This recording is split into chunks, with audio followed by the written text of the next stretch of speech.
El amanecer de un día cualquiera en Nueva York suele traer consigo el bullicio de la ciudad que nunca duerme. Pero aquel agosto de 1986, algo escalofriante rompió la rutina. ¿Cómo podía un parque tan animado como Central Park ocultar un secreto tan oscuro?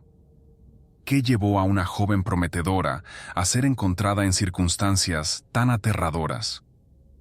La respuesta a estas preguntas no solo conmocionó a la comunidad, sino que desató una tormenta mediática sin precedentes.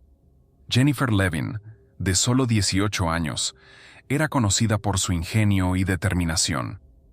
Pero su nombre pasaría a la historia no por su brillante futuro, sino por el horror que la rodeó en su último día.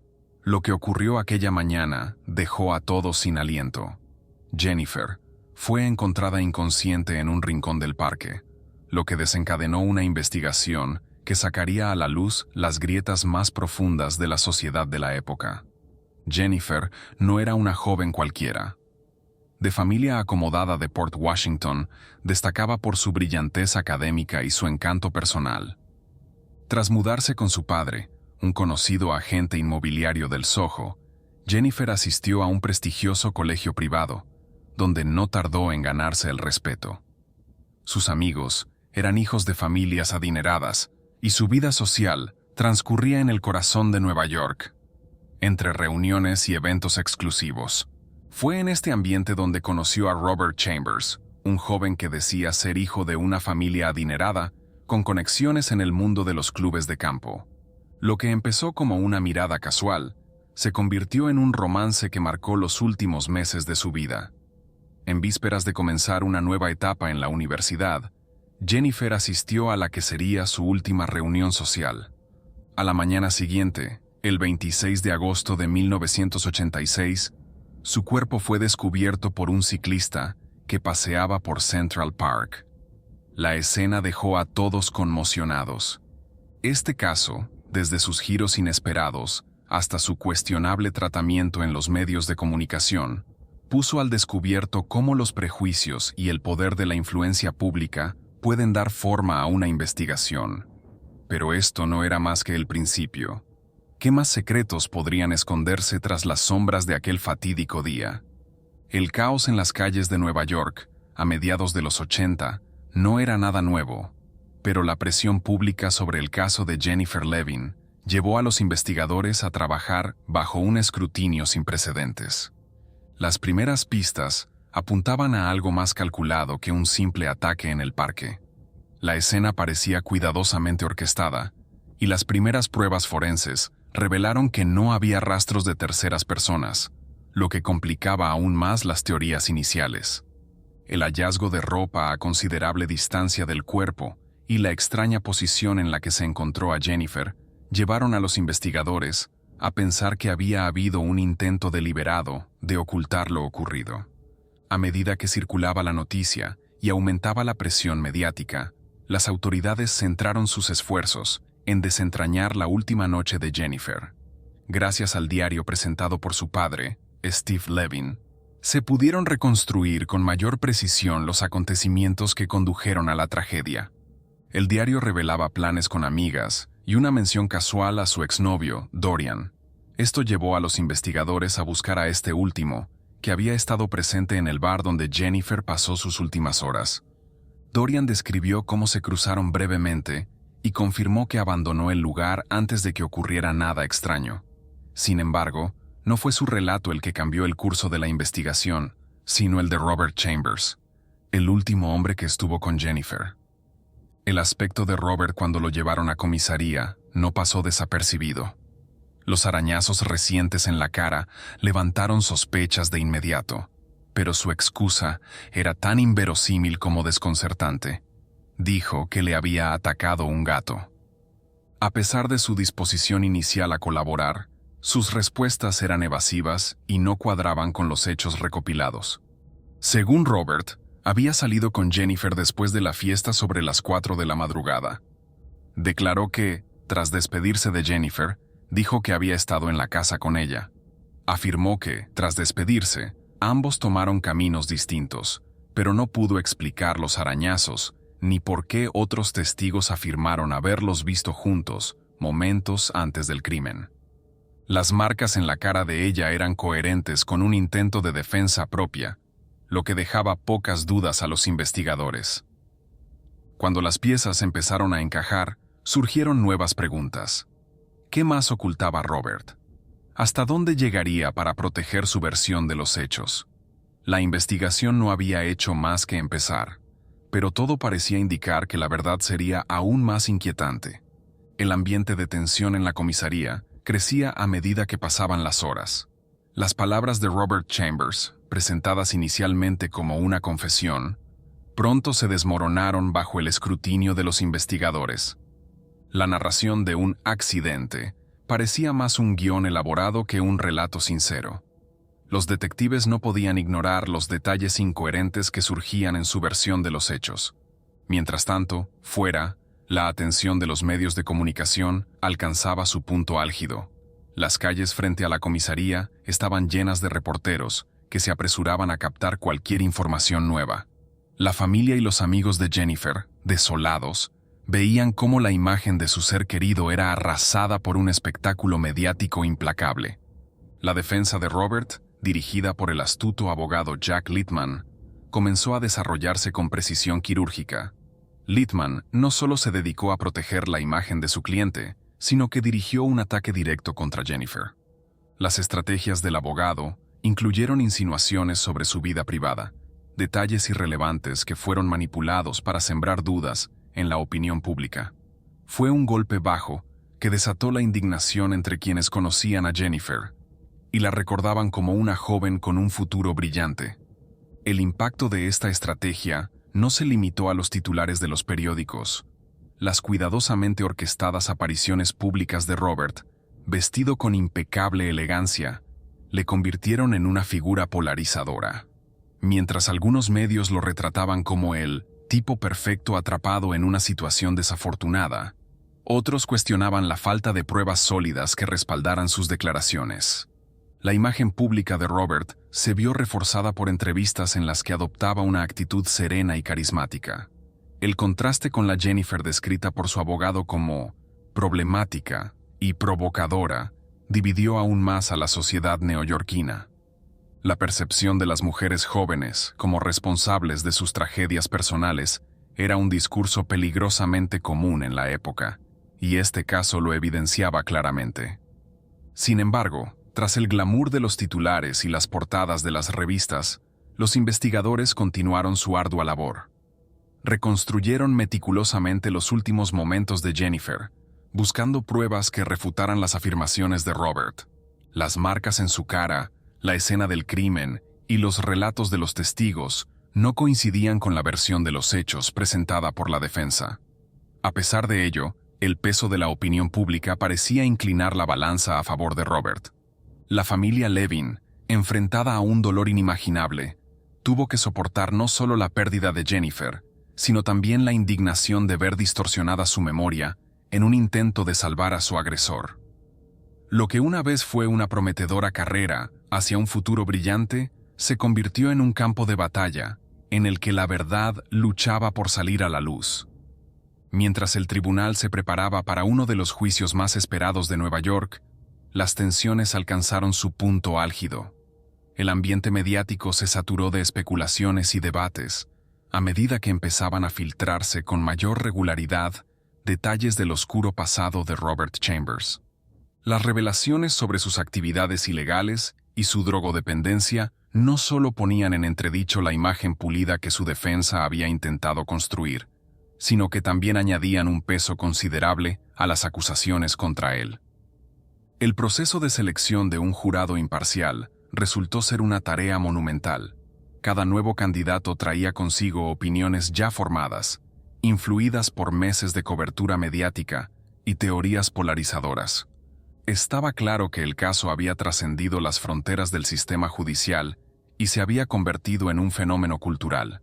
Los fiscales comprendieron que se enfrentaban no solo a un acusado, sino también a una narrativa de defensa cuidadosamente elaborada. Por su parte, el equipo de la acusación centró sus esfuerzos en desmontar la fachada de inocencia construida en torno a Robert. Buscaron testigos que pudieran aportar claridad a los acontecimientos de aquella noche y proporcionar más contexto sobre el carácter del acusado. Una de las personas clave fue una amiga de Jennifer, que compartió detalles inquietantes sobre el comportamiento cada vez más errático de Robert en los días previos al incidente. Esta amiga recordó una conversación con Jennifer en la que ésta le expresó sus dudas acerca de continuar su relación con Robert debido a sus problemas personales y a sus actitudes agresivas. Según el testigo, Jennifer había notado cambios inquietantes en él, desde arrebatos de ira hasta desapariciones inexplicables de dinero y objetos de valor. Estas declaraciones parecían encajar con la teoría de que Robert había planeado reunirse con Jennifer esa noche para resolver asuntos que percibía como amenazadores. En el juicio, se presentó una pieza clave, un collar que Jennifer llevaba la noche de su muerte, hallado posteriormente en un mercado clandestino, vinculado a compradores de objetos robados. La conexión entre este hallazgo y el historial de Robert con los robos no pasó desapercibida para los fiscales. Las pruebas empezaban a trazar un claro patrón de conducta que contradecía por completo la imagen de joven perfecto proyectada por la defensa. A medida que avanzaba el juicio, los miembros del jurado se enfrentaron a un caso plagado de emociones, especulaciones y detalles oscuros que desafiaban cualquier conclusión sencilla. Sin embargo, una cosa era innegable. Bajo el barniz de simpatía y apoyo público a Robert, había una historia mucho más oscura y compleja que aún no había salido a la luz. La sentencia definitiva marcó el final del proceso judicial, pero no el cierre del capítulo para quienes habían participado en él. Mientras Robert Chambers cumplía su condena, los padres de Jennifer Levin se enfrentaban a una batalla silenciosa, intentando recuperar el legado de su hija en un mundo que la había reducido a un titular sensacionalista. A pesar de la sentencia civil a su favor, la familia Levin comprendió que el verdadero valor no estaba en la compensación económica, sino en restaurar la dignidad de Jennifer y honrar su memoria. Durante su estancia en prisión, Robert no solo acumuló problemas disciplinarios, sino que se convirtió en un símbolo de cómo la narrativa de los medios de comunicación podía moldear la percepción pública de un caso. Sus años como recluso estuvieron marcados por escándalos, desde su implicación en redes internas de contrabando hasta violentos enfrentamientos con otros reclusos. Cada incidente reforzaba la imagen de un hombre incapaz de redimirse, complicando cualquier intento de libertad condicional anticipada. Mientras tanto, en el exterior, la familia Levin se dedicó a crear un fondo en honor de Jennifer, destinado a apoyar a las víctimas de la violencia y a educar sobre los peligros de la manipulación mediática. Este esfuerzo no solo pretendía dar sentido a su pérdida, sino también cuestionar la narrativa que, durante tanto tiempo, había demonizado a la víctima y glorificado al agresor. La comunidad neoyorquina, aunque dividida en el pasado, empezó a unirse en torno a estas iniciativas, cuestionando los valores y prioridades que habían permitido que este caso se convirtiera en un espectáculo mediático.